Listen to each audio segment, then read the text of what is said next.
하나님께서 오늘 칭찬받는 교회가 되라 라는 제목의 말씀을 듣게 하십니다. 오늘 말씀을 통해서 우리에게 큰 은혜를 주실 줄로 믿습니다. 아멘. 우리는 모두가 칭찬받고 싶어 합니다. 칭찬은 인간의 본능과 같습니다. 칭찬은 언제나 기분 좋게 합니다. 또 칭찬은 에너지를 생성시켜 줍니다. 칭찬은 더 그 일을 잘하게 하는 동기를 부여합니다. 때문에 주님도 칭찬을 적극 활용을 하셨습니다. 마태복음 25장 보면 달란트 비유에서 멀리 떠났던 주인이 돌아와서 5달란트, 2달란트, 달란트를 맡은 자들에게 세임을 하면서 이렇게 말씀을 하세요. 잘하였다, 착하고 충성된 종아. 아주 격하게 칭찬을 합니다.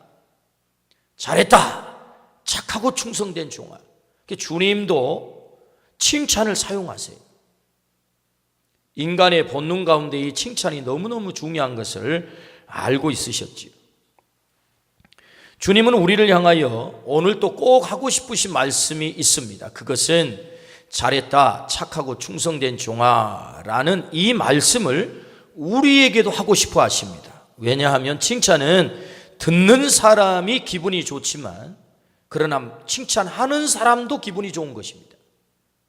그 잘하는 것을 보면 어찌나 흐뭇하고 좋은지. 부모가 자녀를 칭찬할 때 기분이 좋아집니다. 선생님이 학생을 칭찬하면 기분이 좋아집니다. 주님도 우리를 칭찬하면 야, 너 참 잘했다, 네 믿음이 참 크다, 이거 주님이 너무너무 좋아하시는 거예요.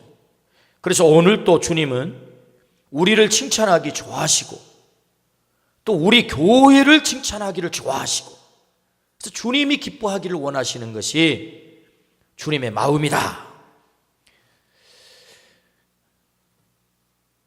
요한계시록 2장에서 3장에 보면 7교회가 등장을 합니다. 7교회, 에서버두 사빌라라고 하는 이 7교회가 등장을 하는데 그 대부분의 교회들은 책망과 경고를 받아요. 너희들 왜 그렇게 해? 너희들 큰일 난다, 내가 가만두지 않는다, 이렇게 경고를 하고 책망을 하세요. 근데 유일하게 2교회, 서머나 교회와 빌라델비아 교회는 칭찬만 들어요. 책망이 없습니다. 그 말은 잘했다는 거죠. 주님의 마음을 기쁘시게 했다는 것입니다. 특별히 오늘 이 빌라델비아 교회를 오늘 우리들에게 듣게 하세요.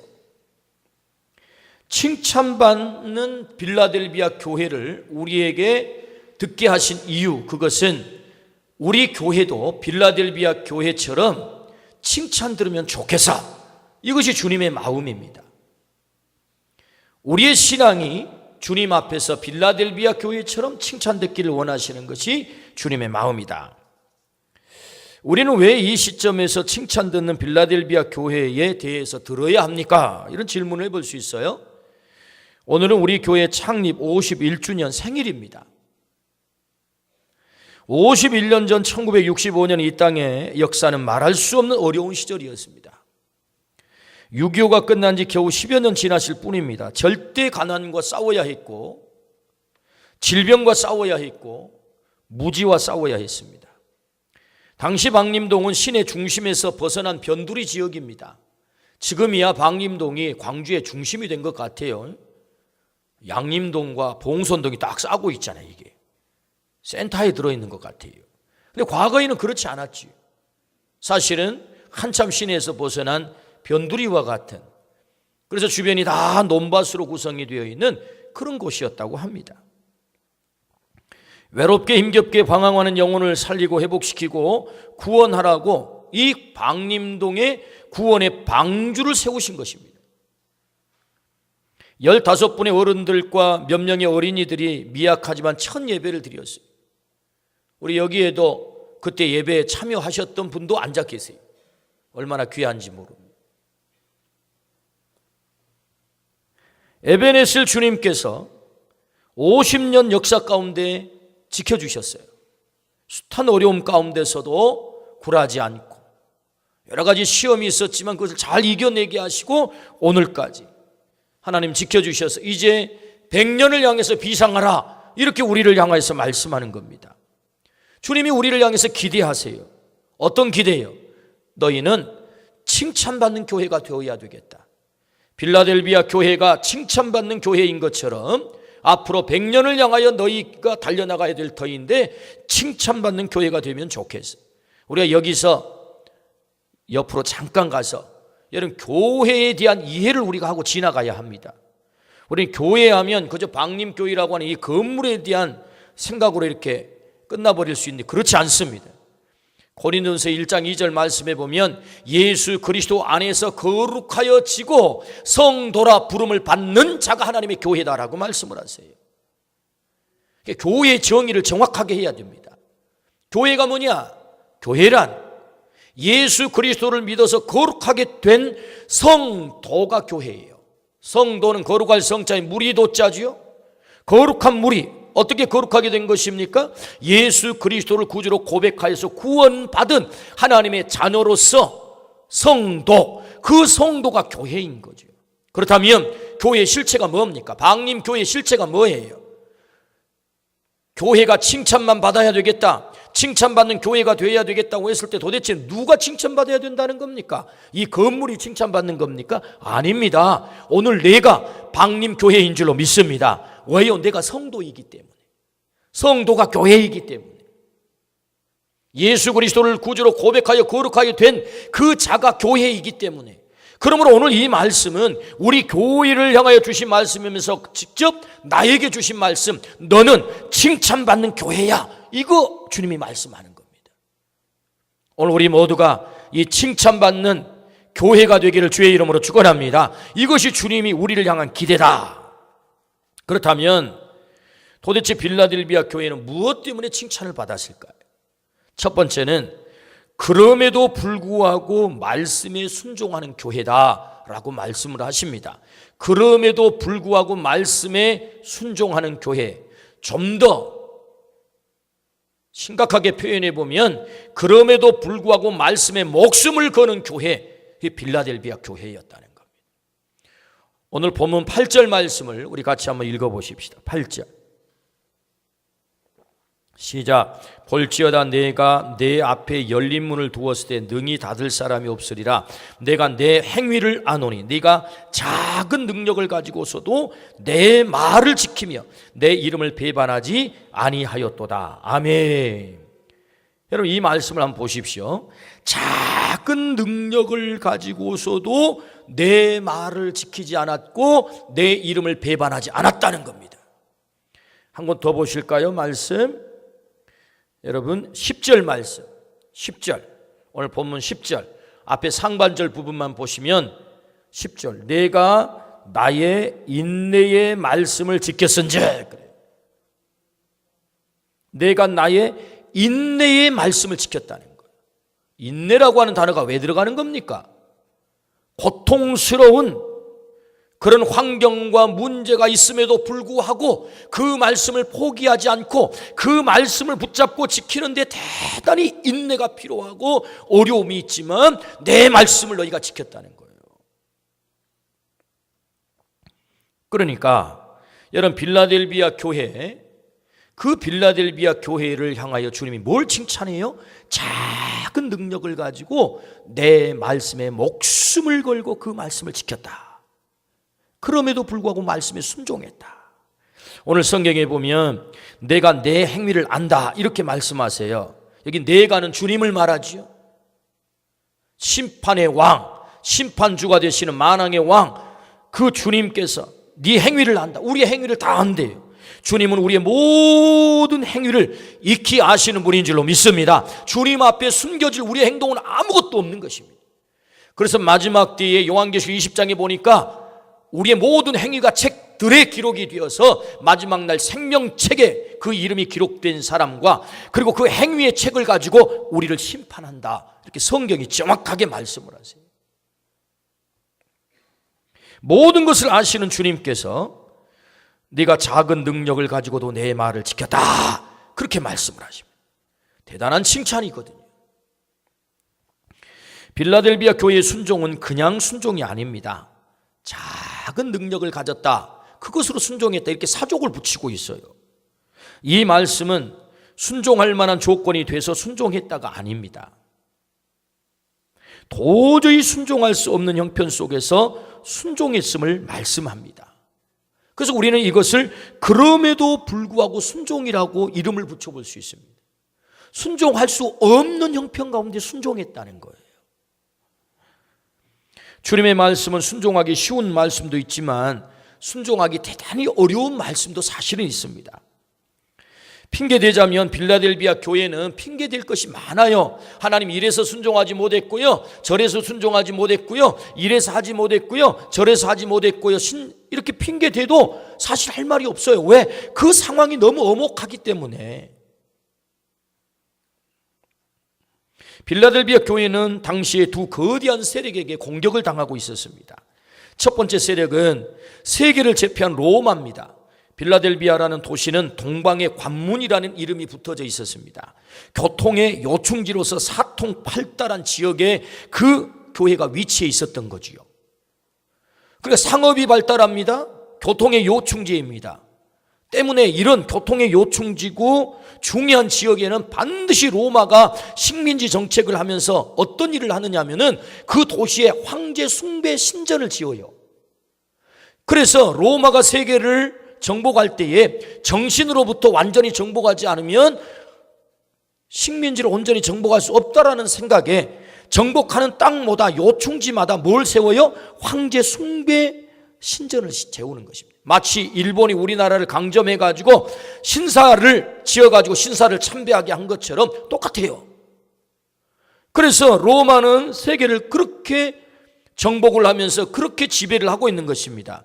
그리고 이 황제 숭배 신전에서 뭘 하게 하는 겁니까? 그 식민 백성들에게 모두가 시저가 주다, 시저가 큐리오스다, 이걸 고백하게 하는 거예요. 가이사가 큐리오스다. 우리 한글 우리 성경에는 가이사로 번역이 되어 있지만 영어로는 시저 아닙니까? 시저가 큐리오스, 로드다요, 로드. 그런데 이 시저가 주, 시저가 큐리오스라고 하는 고백은 예수가 큐리오스라고 하는 이 기독교 신앙과 정면으로 배치가 되는 겁니다. 때문에 초대교회 많은 성도들은 아니다, 시저가 주가 아니다, 예수가 주다, 우리 아멘 합시다, 이 고백을 하고 죽어간 거예요. 끌려가서 사자밥이 되기도 하고 노예가 돼서 죽어가기도 하고 칼에 목이 떨어지기도 하고 화형에 처해지기도 하고. 왜요? 시저가 주가 아니다라는 거예요. 근데 로마는 시저가 주다라고 강요를 하는 거예요. 그러니까 예수가 주다. 오늘 성경이 그러다, 내 이름을 배반하지 않았다, 이게 무슨 얘기예요? 예수가 주다, 이 신앙을 포기하지 않았다는 거예요. 성경이 뭘 얘기하는 겁니까? 구약, Old Testament, 메시아가 오실 것을 약속하신 언약의 책. 신약이 뭡니까? New Testament, 새로운 언약. 그 메시아가 오셔서 우리에게 구원을 이루셨다. 할렐루야. 그래서 신약을 구약과 신약이라고 하는데 성경의 전체 말씀이 뭐예요? 예수 그리스도가 주제예요. 할렐루야. 그러니까 예수가 주다라고 하는 것이 성경의 전체 내용입니다. 사실은 예수가 주다, 이 말씀을 배반하지 않았다는 것이고 이 말씀을 지켰다는 것입니다. 할렐루야. 아무리 거대한 로마가 시저가 큐리오스야라고 강요를 해도 우리는 그럴 수 없습니다. 예수가 줍니다. 이 말씀을 끝까지 그 적은 능력을 가지고 빌라델비아라고 하는 조그만 교회가 거대한 로마 세력 앞에 너무나도 미미하지만, 그래서 핑계대면 얼마든지 핑계를 대고 내가 말씀을 지킬 수 없었어요 라고 말할 수 있었겠지만 그렇게 하지 않고 말씀, 예수가 주다라고 하는 이 말씀에 목숨을 걸었다는 거예요. 할렐루야. 여러분, 오늘이 성령 강림주일 아닙니까? 성령 강림주일은 사실은 교회력으로 보면은 교회의 생일이에요. 그 성령 강림주일이 오늘 우리 교회 창립 기념일에 딱 맞아 떨어진 거잖아. 이게 기가 막힌 겁니다. 오순절 마가의 다락방에 성령이 임재했을 때 비로소 예루살렘 교회가 시작이 된 거라고요. 그러니까 성령 강림 역사는 교회를 생겨나게 한 것입니다. 성령 강림절은 교회의 생일이에요. 근데 그 교회 생일이 우리 교회 생일과 같잖아요, 지금. 얼마나 놀라운 일입니까? 여러분, 이 교회를 주님이 세우실 때 어떻게 세우셨나요? 마태복음 16장 18절 말씀에 이 반석 위에 내 교회를 세우겠다. 최초로 교회, 에클레시아라는 이름이 성경에 등장을 합니다. 내 교회, 내 교회. 그 내 교회를 세우겠다. 주님의 교회를 세워요. 어떻게? 이 반석. 그럼 이 반석이 뭐예요?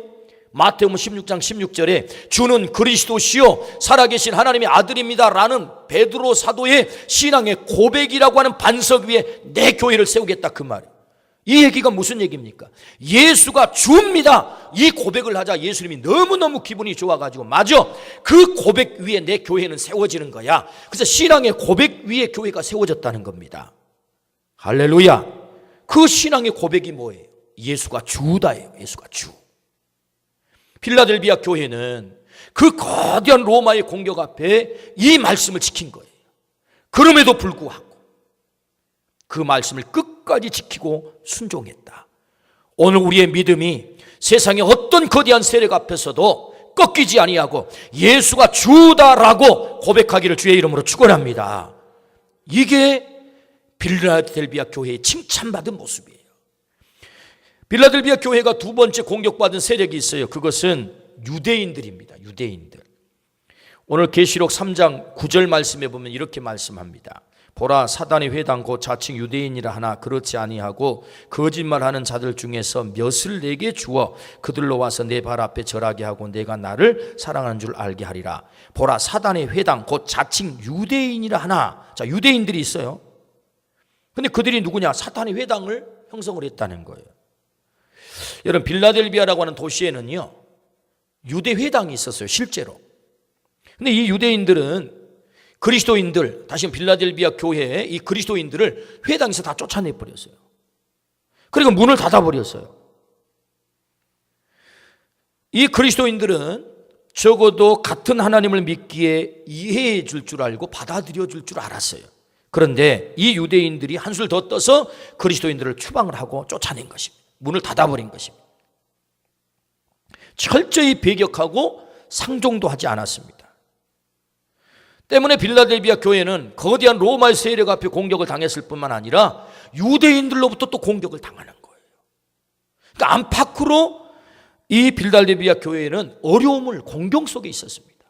이런 어려운 상황 속에 처해 있음에도 불구하고 빌라델비아 교인들은 그 말씀을 끝까지 지켰다는 거예요. 그럼에도 불구하고 순종했다. 할렐루야. 우리가 살아가는 세상 속에서 주님의 말씀을 온전히 순종한다는 것은 쉬운 일이 아닙니다. 오늘 우리가 살아가는 이 거대한 세상, 마치 로마와 같은 이 거대한 세상은 예수가 주다라고 고백하지 못하도록 자꾸만 세상이 흘러갑니다. 세상은 온통 경제에 모든 관심이 맞춰져 있습니다. 지금 며칠 전에 세계 7대 대국이라고 하는 브라질이 지금 대통령이 사라졌습니다. 여성 대통령이 아주 호기 있게 출발을 했는데 이 경제 파탄 때문에 국회에서 탄핵을 시켜가지고 지금 식물 대통령을 만들어놨습니다. 나라의 경제를 파탄냈다는 거예요. 어디 뭐 브라질뿐입니까? 지금 세계 경제가 대단히 어려워져 있습니다. 지금 미국만 호황을 가지고 있고 그 외에는 전부 경제가 어려워져 있습니다. 온통 세계는 이 경제에, 그렇다고 해서 이 땅에 돈이 다 사라진 게 아닙니다. 이 땅에 무슨 농산물이 다 안 되는 게 아닙니다. 이 땅에 무슨 재원이 다 사라진 게 아니라고요. 있는데 경제가 어려운 거예요. 이게 희한한 겁니다. 이게 지금. 여러분, 이 땅에 뭐 땅덩어리가 없어진 거 아니잖아요. 우리가 살고 있는 뭐 아파트가 사라진 것도 아니잖아요. 다 있어요. 재원은, 자원은 다 있어. 그런데 어렵다는 거예요. 이게 지금. 온통 여러분 이 경제에 포커스가 맞춰져 있습니다. 그래서 이 세상은 자꾸 이렇게 외치라고 합니다. 만몬이 주다. 이 만모니즘이라고 하는 말은 물신주의라는 말입니다. 물질이 주인이다. 물질이 뭐예요? 돈 아닙니까? 그래서 돈이 주다. 돈이 주다. 여러분, 이 미국 사람들이 어떤 정신으로 이제 그 화폐를 만들었는지 모르겠습니다만은 그 참 기가 막히게 그 달러를 보면 말이에요. 달러 영어로 이렇게 써져 있어요. 우리는 하나님을 신뢰한다. 이렇게 써져 있어요. 우리는 하나님을 신뢰한다. 그 놀라운 문구입니다. 돈을 만들어 가지고 돈에다가 글자로 우리는 하나님을 신뢰한다. 이렇게 적어놓은 거예요. 놀라운 건 아닙니까? 여러분, 돈은 신뢰의 대상이 아니에요. 하나님이 진정한 우리의 신뢰의 대상인 줄로 믿습니다.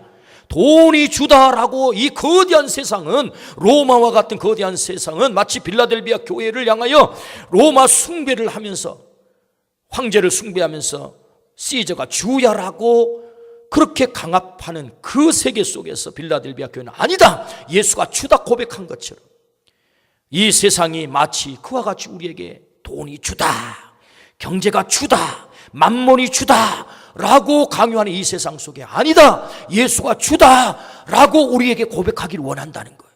할렐루야. 그렇게 고백하기를 주의 이름으로 축원합니다.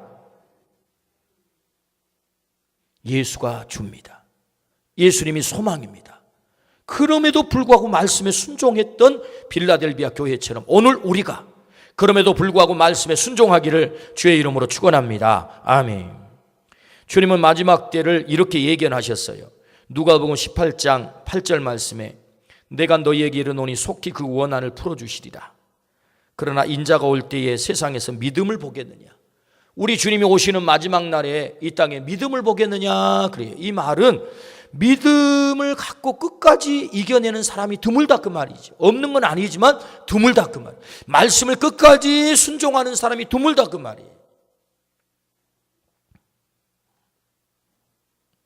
우리가 주님을 배반하지 않고 끝까지 말씀을 순종하기 위해서는 우리가 꼭 알아야 할 것이 있습니다. 우리가 순종해야 할 분이 어떤 분인가에 대해서 우리가 정확하게 알아야 돼요. 본문은 그분이 어떤 분인지를 정확하게 계시하시는데, 여러분 7절 8절 우리 다시 한번 본문을 한번 읽어보겠습니다. 7절 8절.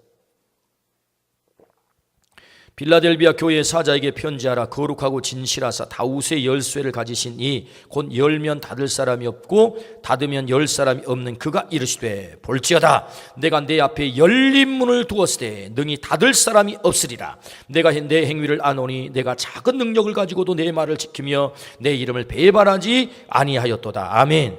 자, 여기 보니까 빌라델비아 교회를 향한 계시자라는 말은 이 빌라델비아 교회를 향해서 말씀하시는 분을 말합니다. 그분이 누구냐? 그분이 예수님이죠. 근데 그 예수님이 어떻게 소개가 되고 있느냐 봤더니 다윗의 열쇠를 가졌다는 거, 키를 가졌다는 겁니다. 그 키가 뭐냐? 다윗의 열쇠예요. 이 말씀 배경이 있어요. 이사야서 22장을 배경으로 하는 말씀입니다. 당시에 이 이사야서 22장의 배경을 보면 아수르가 이스라엘을 침공해 들어왔어요. 이때는 히스기야가 나라를 다스릴 때입니다. 히스기야가 나라를 왕으로 다스릴 때예요. 그래서 민족이 풍전등화의 위기에 빠졌습니다. 그때 이 국고성, 다시 말하면 나라의 모든 창고, 재정의 창고를 맡고 있었던 사람이 셈나라고 하는 사람입니다. 키를 맞았다, 이제 쇳대를 가졌다 그 말이죠. 그래서 이 셈나는 아수르가 쳐들어오니까 자신만 살 궁리를 했어요. 이 셈나를 향하여 하나님이 뭐라고 말씀하냐면 공처럼 말아서 내가 던져버리겠다. 다시 말하면 너를 완전히 멸절시켜버리겠다. 이런 얘기거든요. 너를 죽이겠다 그 말이에요. 그리고 셈나가 관리하던 다윗 왕조의 열쇠를 누구에게? 엘리야김에게 맡기겠다라고 말씀을 하세요. 그래서 엘리야김이 다윗의 열쇠를 맡아요. 다윗 왕조의 절대적인 통제권을 갖게 됐다 그 말입니다. 열쇠를 가졌다 그 말이에요. 그러므로 주님이 가지신 이 다윗의 열쇠는 이 땅의 일개의 왕조의 열쇠가 아닙니다. 오늘 여기 보니까 다윗의 열쇠를 가지시니 닫으면 열 사람이 없고 열면 닫을 사람이 없는 바로 그 키를 가지신 분이 우리 주님이신데, 우리 주님은 한 나라의 그저 다윗의 왕조만의 열쇠를 가지신 분이 아니라 이 세상의 모든 열쇠, 마스터 키를 가지신 분이다 그런 말씀이에요. 그래서 모든 권세를 가지신 분, 절대 주권을 소유하고 계신 분, 그러니까 우리가 순종해야 될 대상인 주님이 어떤 분이냐라고 성경은 소개하면서 그분은 바로 열쇠를 가졌다. 어떤 열쇠? 이 세상의 모든 것을 닫고 열 수 있는 절대적 주권을 가지신 분. 아멘. 그분이 우리가 순종해야 될 주님이다라고 말씀을 하세요. 왜 우리가 그분에게 순종해야 되는 겁니까? 그분은 바로 내 운명을 결정하신 분이기 때문이에요. 우리의 삶의 모든 것을 결정하신 분이다. 그렇게 말씀을 하세요. 때문에 그분에게 우리가 순종해야 되는 것입니다. 마태복음 28장 18절 말씀도 이렇게 말씀하십니다. 예수께서 나와 말씀하여 이르시되 하늘과 땅의 모든 권세를 내게 주셨으니, 모든 권세를 우리 주님이 맡았다. 그렇게 말씀하세요. 우리 아멘 합시다. 주님은 누구시냐? 모든 권세를 가지셨어요. 키를 가지셨어요. 왜 이렇게 중요한 거예요? 그것은 내 개인적으로 적용을 해보면 내 생의 성공과 실패를 그분이 가지고 계시기 때문에 그래요. 그분이 키를 가졌어요. 내 생의 흥함과 망함을 주님이 가지고 계세요. 내 생의 생사화복을 주님이 가지고 계세요. 내 삶의 모든 주권을 주님이 가지고 계세요. 때문에 그분에게 순종해야 될 이유, 그분이 내 삶의 모든 것을, 모든 주권을 가지고 계시기 때문이에요. 다윗의 열쇠를 가졌다. 주님이 잠궈버리면 내가 아무리 발버둥을 쳐도 한 발도 앞으로 나갈 수가 없습니다. 그러나 아무리 환경이 답답하고 사방이 막힌 듯한 막막함이 있어도 주님이 열어놓으면 또한 닫을 사람이 없습니다. 할렐루야. 그래서 빌라델비아 교회를 향해 주님이 뭐라고 말씀하세요? 내가 너희 앞에 열린 문을 뒀다는 거예요. 유대인들은 너희들을 추방해서 회당에서 문을 닫고 그 회당에 들어오지 못하도록 너희들을 추방해버렸지만 아니야, 내가 너희에게 영원한 생명의 문을 열었어. 할렐루야. 내가 주권을 가지고 있는 거야. 내가 주권을. 우리 주님이 내 삶의 주권을 가지고 계신 줄로 믿습니다. 그 열쇠를 가지신 분, 그래서 우리가 순종해야 될 대상이 누구냐? 내 생명을 결정하신 분, 내 운명을 결정하신 분, 내 생을 결정하신 분. 시저가 아닙니다. 이 세상이 아닙니다. 예수가 주다. 주님이 내 생의 열쇠를 가지셨다. 그러므로 우리가 끝까지 그분의 말씀을 순종해야 될 줄로 믿습니다. 그럼에도 불구하고 빌라델비아 교회가 말씀에 순종을 한 이유가 바로 여기 있는 것입니다. 맞아, 그분이 내 생을 결정하지. 그러므로 오늘 주님 말씀하세요. 그럼에도 불구하고 말씀을 끝까지 순종하라. 빌라델비아 교회를 그렇게 칭찬하세요. 오늘 우리 교회를 향하여 주님이 말씀하세요. 나는 너를 칭찬하고 싶어. 그럼에도 불구하고 작은 능력이지만 이 거대한 세상에 맞서 내 말씀을 끝까지 네가 순종할 수 있다면 나는 너에게 놀라운 상급, 성전의 기둥이 되게 할 거야. 내 이름을 너 위에 기록할 거야. 내가 시험의 때를 너에게 면하게 해줄 거야. 우리 주님의 축복의 약속인 줄로 믿습니다. 아멘. 두 번째, 빌라델비아 교회는 무엇 때문에 칭찬을 받았을까요? 영혼을 건지는 데 목숨을 건 교회였다라고 말씀을 하십니다. 우리 8절 말씀 우리 같이 한번 보십시다. 볼지어다 내가 내 앞에 열린 문을 두었으되 능히 닫을 사람이 없으리라. 내가 내 행위를 아노니 내가 작은 능력을 가지고서도 내 말을 지키며 내 이름을 배반하지 아니하였도다. 여기 열린 문에 주목을 한번 해보십시오. 열린 문. 이 열린 문을 학자들은 어떻게 해석을, 주석학자들은 하냐면은 구원의 문이다 이렇게 해석을 합니다. 뭐 라드라든지 잔 리스트라는 백위드라고 하는 이런 학자들은 이렇게 해석을 해요. 이거 구원의 문이다. 그러나 또 많은 학자들은 아니다, 이것은 선교의 문이다. 알포드라고 하는 대표적인 그런 주석학자들은 이건 선교의 문이다 그렇게 해석을 해요. 여러분, 이 두 가지 해석이 다 맞습니다. 구원의 문을 두기도 하고 또 이 문은 선교의 문이기도 해요. 여러분, 구원은 어떻게 이루어지는 것입니까? 사실은 선교를 통해서 이루어지는 거예요. 아멘입니까? 선교가 뭡니까? 영혼 건지는 것 아닙니까? 전도하는 것을 선교라고 하죠. 그러니까 좁은 의미에서는 좁은 의미의 영혼 구원을 우리는 전도라고 하고, 넓은 의미의 영혼 구원을 우리는 선교라고 합니다. 문화의 경계를 뛰어넘는 것을 우리는 선교라고 하고, 내 이웃의 개인에게 하는 것을 우리는 전도라고 하죠. 그러니까 그룹, 어떤 단체가 크다, 또 문화를 뛰어넘었다, 나라와 나라를 경계를 넘었다, 이런 걸 우리는 선교라고 합니다. 개념을 정리해요. 그러나 선교는 뭐예요? 전도가 선교인 거예요. 사실은 전도가 선교다. 그럼 전도가 뭡니까? 영혼 건지는 겁니다. 그리고 이 영혼 건지는 전도를 통해서 구원을 하는 거예요. 영혼이 구원받는 거예요. 구원의 문인 거예요. 그러니까 이 문은 사실은 구원의 문이면서 동시에 선교의 문이다. 할렐루야. 그러므로 주님이 빌라델비아 교회 앞에 뭘 두었어요? 열린 문을 두었다는 겁니다. 이 열린 문을 두었을 때 빌라델비아 교회가 적극적으로 이 선교의 기회를 포착해서 선교했다는 겁니다. 영혼 건지는 일에 목숨을 걸었다는 말입니다. 그러므로 미약했지만, 빌라델비아 교회가 미약했지만 이 빌라델비아 교회를 통해서 많은 영혼들이 돌아오게 됐다. 할렐루야. 그런 말씀이지요.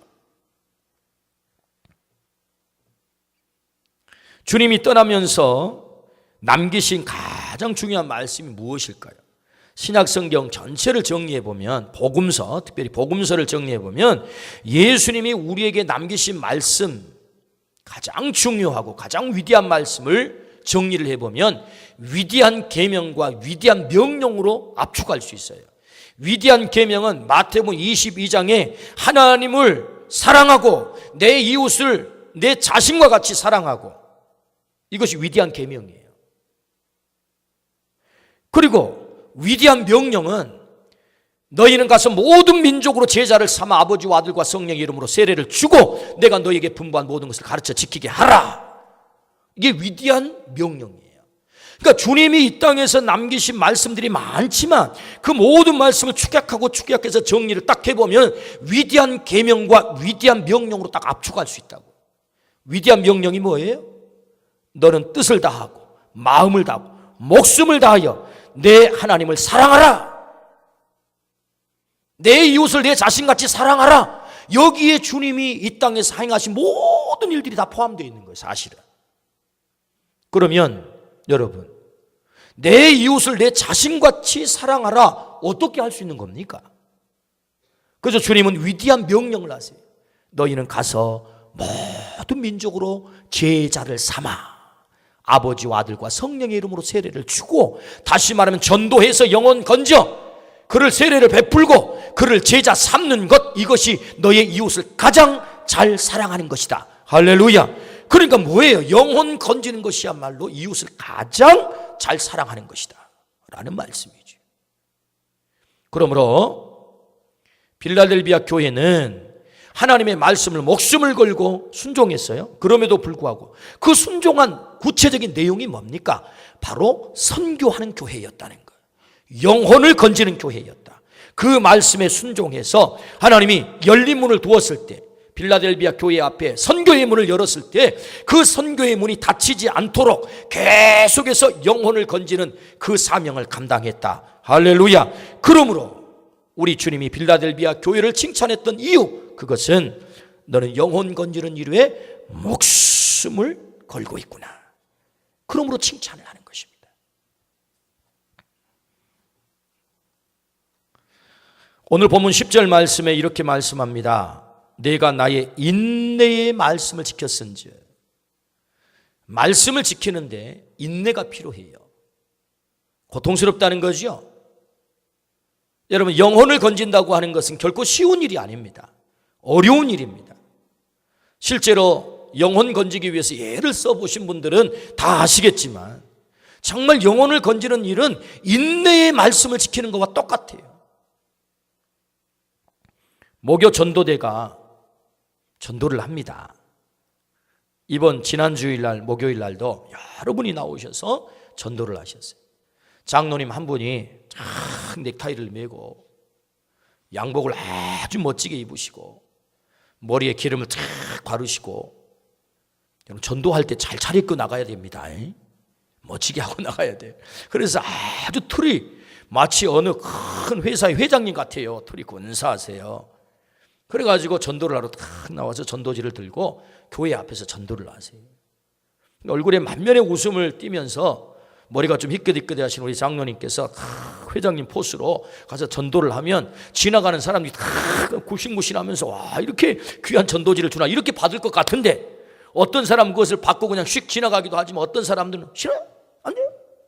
세상에 매몰차게 그걸 거절하면서, 아니 저렇게 회장님 포수가 나신 분이 이게 전도를 하는데 그 전도지 한 장 받아주지 못하고 교회를 획 돌리고 싫어요? 싹 피해가고. 여러분, 전도하는 일은요, 때로 모욕을 당하기도 하고 거절당하기도 하고 면박을 당하기도 하고 욕을 먹기도 하고, 왜 쓸데없는 것을 주느냐고, 나 싫다는데 왜 달라붙느냐고, 그렇게 거절하기도 하고 거절당하기도 하고. 그것이 영혼을 건지는 일입니다. 인내의 말씀을 지키는 거예요, 사실은. 여러분, 지금이야 시대가 이렇게 됐지만 과거의 로마 시대에 예수를 주로 고백하는 사람 다 붙잡아다가 사형을 처했던 시절에 여러분, 이 말씀을 들고 나가 복음을 전한다고 하는 것이 얼마나 어려운 일이겠습니까? 근데 그걸 지켰다는 거예요. 인내의 말씀을 지켰다. 영혼 건지는 일에 목숨을 걸었다, 그 말입니다. 저는 생각을 해봐요. 그 모습을 보면서 장로님께서 회장님 포스로, 사회 저분이 그래도 공무원으로 계실 때는 대단한 직위도 가지고 뭐 과장님 혹은 뭐 부장님 소리도 들으시고 그렇게 활동도 하시고 뭐 그러셨던 분이셨을 텐데, 뭘 저렇게 무안을 당하면서 저 쫓아가면서 세상에 허름한 옷 입고 가는 아주머니한테 이걸 주면서 싫어요? 안 받아요? 하고 가는데도 쫓아가면서 그걸 막 이렇게 줄까? 이렇게 생각을 해보는 거예요. 혼자 그걸 보면서. 그래, 그게 복음 때문이구나. 예수님 때문이구나. 영혼 건지는 것이 무엇인지를 알기 때문에 저렇게 하는구나. 당신을 위해서 저렇게 모욕을 당하겠나? 무안을 당하겠나? 저런 일을 하시겠나? 하라고 해도 안 하실 분인데 복음 전하겠다고, 영혼 건지겠다고 저 일을 하고 계시는구나. 그 모습이 감동이 되는 거예요. 그분이 받아들이고 안 받아들이고 두 번째 치고, 야, 저 모습을 하나님이 좋아하시겠구나, 하나님이 기뻐하시겠구나.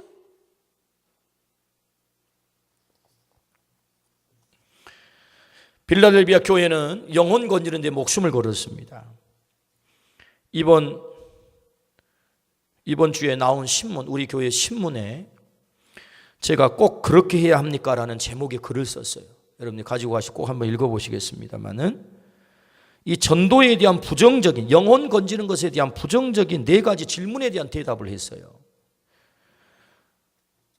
첫 번째, 종교의 자유를 침탈할 필요가 있느냐? 그가 지금까지 교회도 알고 예수도 알고 하나님도 아는데 안 믿는다는 것은 뭔가 자기가 종교의 자유를 누리고 있는 거 아니냐? 근데 굳이 종교의 자유를 침범해가지고 자유를 우리가 빼앗을 이유가 어디 있느냐? 그런 질문이에요. 이 많은 지성인들이 그렇게 대답을 하거든요. 그거 자유를 누리도록 해야지 꼭 그렇게 할 필요 있느냐? 이렇게 말해요. 그런데 여러분, 종교의 자유보다 더 중요한 것은 생명의 길과 사망의 길이 있다는 것입니다. 그걸 모르니까 낭떠러지를 향해서, 절벽을 향하여, 절벽 낭떠러지를 향하여서 자기가 죽는 줄도 모르고 룰루랄라 하면서 자유를 누리고 가고 있는데, 그 자유를 누리도록 방치하는 것이 과연 생명의 길을 알고 있는 우리에게 당연한 거냐, 이게. 그 종교의 자유라고 하는 것이 결국 멸망의 길로 가고 있는데, 그 멸망의 길로 가고 있는 사람을 방치하는 것이, 이것이 과연 정당한 것이냐. 그것은 생명을 유기하는 무서운 죄입니다. 생명을 죽음에, 지옥에 내모는, 방기하는 무서운 죄가 되는 거예요. 두 번째 질문, 전도는 사람들이 싫어한다, 품위가 없다, 꼭 해야 되냐? 맞아요. 전도는 품위 있게 해야 됩니다. 생명 건지는 일이야말로 가장 품위 있는 일이기 때문에 가장 품위 있게 해야 돼요. 그러나 성경은 이렇게 말합니다. 전도는 모든 시간, 모든 장소, 모든 대상에게 하라는 거예요. 때를 얻든지 못 얻든지 이 말씀을 너는 전파하라. 할렐루야. 이게 주님의 말씀이에요. 세 번째 질문, 인격과 삶으로 해야지 꼭 입으로 해야 하느냐. 저는 어제 참 설교 준비가 바쁜데도 1시간 반짜리 동영상을 아주 인내 있게 봤어요. 미국의 캘리포니아 주에 있는 바이올리아 대학에서 거의 한 1000명 가까이 회중들이 움집해 있는 그 자리에서 아주 유명한 히첸이라고 하는 히친스 크리스토퍼 히친스라고 하는 무신론자와 크레이그라고 하는 목사님 사이에 토론이 벌어졌어요. 1시간 반 동안. 그걸 전부 본 거예요. 근데 물론 이걸 다 얘기를 소개할 수는 없습니다만 제가 가슴 아픈 것은 이 히친스라고 하는 사람이 왜 자기는 무신론자냐, 한마디로 정리하면 이런 것입니다. 교회를 다니는 사람, 예수를 믿는 사람의 삶이 하나님 살아계신 것을 증거하지 못하고 있다는 거예요. 다시 말하면 삶이 뒷받침되지 않기 때문에 하나님 안 살아계신 거다, 이렇게 자기는, 그래서 하나님 안 살아계신 걸 믿는다는 거예요. 무신론을 자기는 믿는다는 거예요. 교회의 역사를 더듬어 보면, 교회를 다니는 사람들의 삶을 들여다보면 그 삶이 하나님 살아계시면 저렇게 살지 못할 터인데 그렇게 산다는 거예요. 때문에 자기는 하나님을 안 믿는다, 이렇게 얘기하는 거예요. 저는 그 얘기를 듣고 너무너무 가슴이 아픈 거예요. 여러분, 사람은 완전하지 않습니다. 우리 안에는 허물이 많죠. 약점도 많고요. 때문에 그 부족함을 우리가 깨닫기 때문에 하나님 앞에 완전해지기 위해서 나가고 있는 도상의 존재인 것입니다. 때문에 우리가 하나님을 믿고 있지만 아직도 여전히 부족한 거예요. 우리는 허물이 많고 성격적 결함이 있고 인격이 완벽하지 못하고. 그러나 여러분, 우리의 삶으로 물론 전도하는 건 너무너무 중요합니다. 삶으로, 인격으로 전도하는 거. 그런데 예수님이 얼마나 인격적으로 훌륭하십니까? 얼마나 그 삶이 훌륭하십니까? 그럼에도 불구하고 예수님은 인격과 삶으로 전도하는 것뿐만 아니라 입을 열어서 전도를 했다는 겁니다. 아멘입니까? 와 보라, 나를 따라오너라, 나가서 입을 열어 전도했다는 거예요. 그냥 삶으로 합시다 이러면 얼마나 속 편하겠어요. 그렇지 않았다는 거예요. 입을 열었다는 거예요. 입을 열었다. 네 번째 질문, 사도행전 13장 48절에는 영생 주시기로 작정된 사람 다 믿었더라, 그렇게 말씀이 기록되어 있는데 굳이 우리가 전도하지 않아도 하나님이 영생 주시기로 작정된 사람 다 믿게 할 거 아닙니까? 굳이 우리가 입 앞에 가서 전도할 이유가 뭐가 있습니까? 이런 질문이에요. 여러분, 로마서 10장 13절부터 15절에 이렇게 말씀합니다. 누구든지 주의 이름을 부르는 자는 구원을 받으리라. 그런즉 그들이 믿지 아니하는 일을 어찌 부르리요, 듣지도 못한 일을 어찌 믿으리요, 전파하는 자가 없이 어찌 들으리요, 보내심을 받지 아니하시면 어찌 전파하리요. 기록된 바 아름답도다 좋은 소식을 전하는 자들의 발이 함과 같으니라. 이 말씀을 정리해 보면 이래요. 주의 이름을 불러야 구원을 받는데, 그럼 누가 주의 이름을 부를 수 있느냐? 믿어야 주의 이름을 부르게 되고, 어떻게 믿게 되느냐? 들어야 믿게 되고, 어떻게 들을 수 있느냐? 전파해야 듣게 된다는 거예요. 그러므로 영생 주시기로 작정한 자는 전파하는 사람을 통해서 구원을 한다는 겁니다. 그 말씀이에요. 그러니까 결국 그 사람을 구원하기를 원하실 때 하나님이 누구를 보내요? 전도자를 보내가지고 복음을 전하게 해서, 복음을 듣게 해서, 그 복음을 믿게 만들어 주의 이름을 부르게 해서 구원을 받게 한다. 할렐루야. 그래 전도자가 필요한 거죠. 그 영혼은 그래서 나만 건질 수 있어요. 여러분, 여러분의 가족을 내가 어떻게 가서 만날 수 있겠어요? 여러분의 삶의 현장에 내가 어떻게 다 찾아다닐 수 있겠어요? 여러분이 오늘 만나는 그 친구를 제가 어떻게 다 만날 수 있겠어요? 그런데 왜 여러분에게 그 사람을 만나게 하시는 겁니까? 그에게 너는 복음을 전할 수 있어, 너를 통해서 그를 구원하기 원해, 이것이 하나님의 뜻이라는 것입니다.